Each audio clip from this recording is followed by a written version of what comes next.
आज के इस कार्यक्रम में मंच पर उपस्थित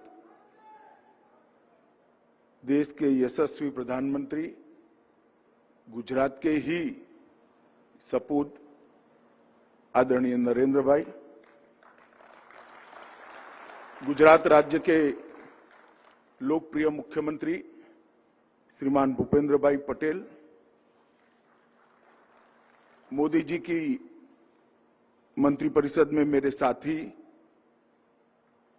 स्वास्थ्य और पेट्रोलियम रसायन मंत्री श्रीमान मनसुख भाई मांडविया जी, भारतीय जनता पार्टी गुजरात प्रदेश के अध्यक्ष और नवसारी के सांसद श्री सी.आर. पाटिल जी, गुजरात राज्य के सहकारिता मंत्री श्री, वर्चुअल माध्यम से इफ्को के प्लांट पर उपस्थित इफ्को के अध्यक्ष श्री दिलीप संघाणी जी, उनकी पूरी टीम और देश भर के इफ्को के खाद्य वितरण केंद्र पर उपस्थित होकर प्रधानमंत्री जी का संदेश ग्रहण करने के लिए आए हुए सारे किसान भाइयों बहनों और आज महात्मा मंदिर की इस सभागार में उपस्थित गुजरात के कोने कोने से आए हुए सहकारिता आंदोलन के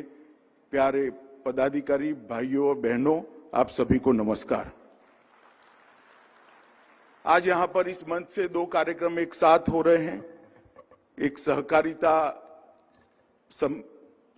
सहकारिता से समृद्धि, ये सम्मेलन गुजरात के सभी सहकारिता आंदोलन के साथ जुड़े हुए कार्यकर्ताओं का, संचालकों का यहां होने जा रहा है, जिसमें सभी क्षेत्र के अंदर सहकारिता में प्राण फूंकने वाले सभी दिग्गज सहकारी नेतृत्व यहां पर उपस्थित है। और दूसरा, आज ही के दिन मोदी जी ने जो कल्पना की है कि पानी भी प्रदूषित न हो, भूमि भी प्रदूषित न हो, हवा भी प्रदूषित न हो, ऐसे निरामय भारत की रचना के लिए एक और कदम आज उठाने जा रहे हैं। नैनो का तरल यूरिया, जो नैनो यूरिया तरल स्वरूप में इफ्को ने बनाया है, इसकी आज फॉर्मल देश भर में शुरुआत होने जा रही है।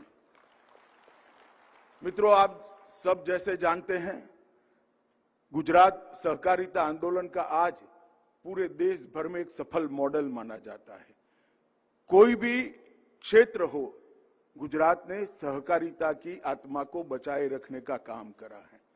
देश भर में बहुत कम प्रांत अब बचे हैं जहां पर पैक्स से लेकर एपेक्स तक सहकारिता बहुत अच्छे तरीके से चलती हो, इसके सिद्धांतों के अनुरूप चलती हो और कमोबेश पारदर्शिता के साथ चलती हो। इसमें से हमारा गुजरात एक है। इसका सभी गुजरात के सहकारिता आंदोलन के कार्यकर्ताओं को गौरव है, मुझे भी गौरव है।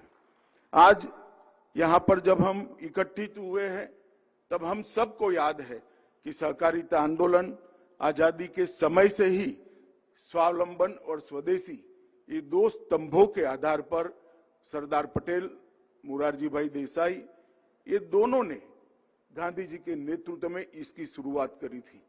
बाद में त्रिभुवनदास पटेल से लेकर वैकुंठ भाई मेहता से लेकर अनेक कार्यकर्ता इसके साथ जुड़ते गए। पूरा जीवन उन्होंने सहकारिता को मजबूत बनाने के लिए खर्च किया और इसी का कारण है सरदार पटेल और त्रिभुवन भाई ने बोया हुआ वो बीज आज एक वट वृक्ष बनकर विश्व और भारत के सामने आज खड़ा है।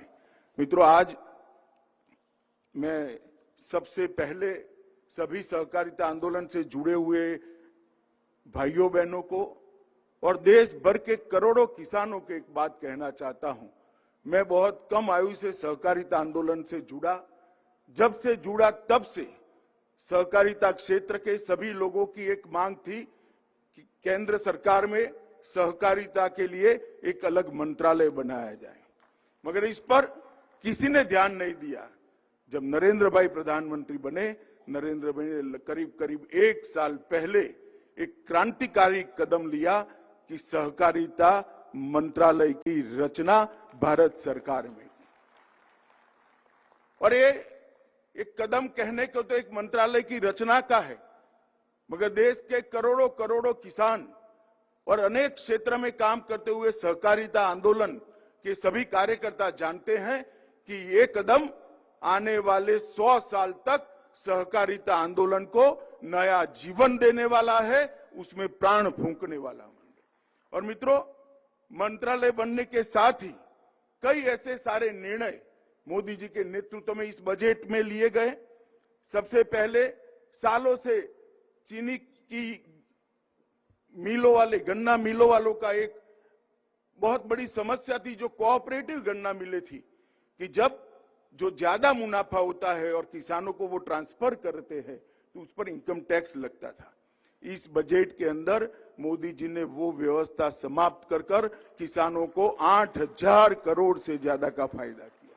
सहकारिता आंदोलन की सारी हमारी इकाइयों पर सरचार्ज 12% लगता था, जबकि कंपनियों पर 7% लगता था। मोदी जी ने वो एनोमली को भी दूर किया और सरचार्ज को 12% से घटाकर 7% करने का काम किया। इसी प्रकार से मैट का जो बदलाव था वो भी करने का काम किया। इसमें भी एनोमली थी, कंपनियों पर मैट 50% कर दिया गया था कई सालों से, मगर कोऑपरेटिव पर मैट घटाया नहीं गया था, वो 18.5% लगता था।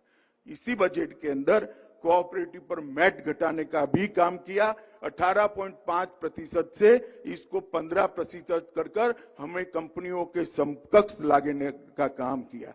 क्रेडिट गारंटी फंड ट्रस्ट के तहत सहकारी बैंकों को मान्यता नहीं थी। भारत सरकार की सारी योजनाएं सहकारी बैंकों के माध्यम से लाभार्थी तक नहीं पहुंचती थी। 3/2/22 के दिन एक सर्कुलर निकालकर भारत सरकार ने तय कर दिया कि क्रेडिट गारंटी फंड की जितनी भी योजना है अब कोऑपरेटिव बैंक के माध्यम से भी नीचे पहुंच गई। कैबिनेट सचिव की अध्यक्षता में भारत सरकार के सभी सचिवों का एक मीटिंग हुआ और भारत सरकार के सभी मंत्रालय में सहकारिता को कहां प्राथमिकता मिल सकती है, इसके लिए एक पूरे दिन की बैठक कर इसको परिणाम लक्षी बनाने का प्रयास किया गया। और कई फैसले अभी पाइपलाइन में हैं। इसी बजट में घोषणा की गई है कि पैक्स 65,000 से ज्यादा पैक्स जो आज कार्यरत हैं, वो सभी को उसका कंप्यूटराइजेशन करने का काम भारत सरकार और नाबार्ड साथ में मिलकर करने वाले। एक क्रांतिकारी कदम हमारी त्रिस्तरीय कृषि एग्रीकल्चर फाइनेंस क्रेडिट सिस्टम के लिए होने वाला है। पैक्स का भी एक ही प्रकार का सॉफ्टवेयर होगा अकाउंट का, डिस्ट्रिक्ट कोऑपरेटिव बैंक का भी एक प्रकार का होगा, स्टेट कोऑपरेटिव बैंक का भी एक प्रकार से होगा और नाबार्ड का भी एक प्रकार का सॉफ्टवेयर होगा। नाबार्ड के कंप्यूटर के अंदर हर पैक्स का दैनंदिन जो व्यापार होता है, जो रिकवरी होती है, वो सब नाबार्ड तक पहुंचेगी। इससे पारदर्शिता इतनी आएगी कि पैक्स बंद करने का हमारा समय ही नहीं आएगा। नई सहकार नीति बनाने के लिए भी भारत सरकार ने सुझाव मांगना शुरू किए हैं। कई सारी सहकारी संस्थाओं के साथ हमने मीटिंग करी है, वेबसाइट पर भी सुझाव मांगे हैं। एक सहकारिता का डेटा बैंक आज तक देश में नहीं था। पैक्स हो, मछली पालन की सहकारी समितियां हो, दुग्ध उत्पादन सहकारी समितियां हो, घास चारा इकट्ठा करने वाली महिलाओं की सहकारी समितियां हो, या फिर किसी भी प्रकार की सहकारिता समिति हो, उसका एक बड़ा डेटा बैंक भी भारत सरकार अभी बनाने जा रही है। और पैक्स को बहुउद्देशीय बनाने के लिए भी भारत सरकार काम कर रही है। ऑर्गेनिक कृषि उत्पादों के मार्केटिंग के लिए आज कोई व्यवस्था नहीं है। अमूल के तत्वाधान में भारत सरकार ने इनिशिएटिव लिया है। अमूल कुछ ही समय के अंदर एक पहली इसकी लेबोरेटरी गांधीनगर के हमारे अमूल फेड की डेयरी के अंदर बनाएगी और धीरे धीरे इसका विस्तार करते करते हर जिले में इसकी लेबोरेटरी बनने से सर्टिफाइड ऑर्गेनिक कृषि उत्पाद लोगों के पास पहुंचेंगे तो किसान को इसका फायदा मिलने की बहुत बड़ी संभावना है। एक बड़ा नेटवर्क भी बनने जा रहा है और कोऑपरेटिव बेस पर ये नेटवर्क बनेगा। इसी प्रकार से multi state cooperative society act के अंदर भी हम ढेर सारे सुधार करने जा रहे हैं।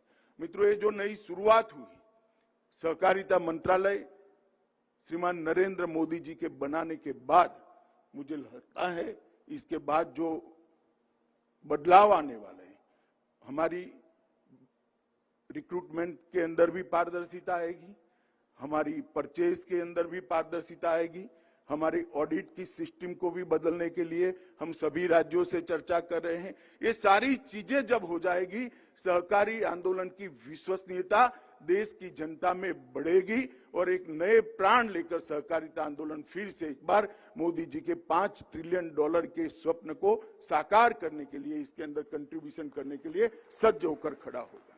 आज नैनो यूरिया लिक्विड फॉर्म में इसका भी आज यहाँ पर मोदी जी के हाथ से लोकार्पण होने वाला है। बहुत सारे फायदे हैं, प्रधानमंत्री जी स्वयं बताने वाले हैं। इससे हमारी भूमि भी बचेगी, पानी भी बचेगा, हवा भी प्रदूषित नहीं होगी, किसानों का स्वास्थ्य भी सुरक्षित रहेगा और एक बैग की जगह 500 ml की छोटी सी बोतल अपने कुर्ते के पॉकेट में डालकर किसान घर पे जा पाएगा, कोई ट्रांसपोर्टेशन की जरूरत नहीं पड़ेगी और बहुत सारा श्रम भी इससे बचने वाला है। और यूरिया जब हम डालते हैं तब 25% यूरिया ही उत्पाद बढ़ाने के काम में आता है, 75% यूरिया हवा में पिघल जाता है। जब नैनो यूरिया का यूटिलाइजेशन करेंगे, 99% यूरिया हमारे उत्पाद बढ़ाने के काम में आएगा और 100% उपज बढ़ाने का एक बहुत नया तरीका इफ्को के साइंटिस्टों ने ढूंढा है। मैं आज इस अवसर पर इफ्को को और उनकी इस प्रकल्प के अंदर जो साइंटिस्ट लगे हैं उनको, और इसमें बहुत सारा इनिशिएटिव मोदी जी के मार्गदर्शन में हमारे मंत्री मनसुख भाई ने लिया है, उनको भी बहुत बहुत साधुवाद और धन्यवाद देता हूं। आप सबको मैं इतना ही आश्वस्त करना चाहता हूं, मोदी जी के नेतृत्व में भारत सरकार और भूपेंद्र भाई के नेतृत्व में गुजरात सरकार सहकारिता आंदोलन को मजबूत करने के लिए कोई कसर नहीं छोड़ेगी। इतनी बात कर मेरी वाणी को विराम देता हूं। वंदे मातरम। धन्यवाद माननीय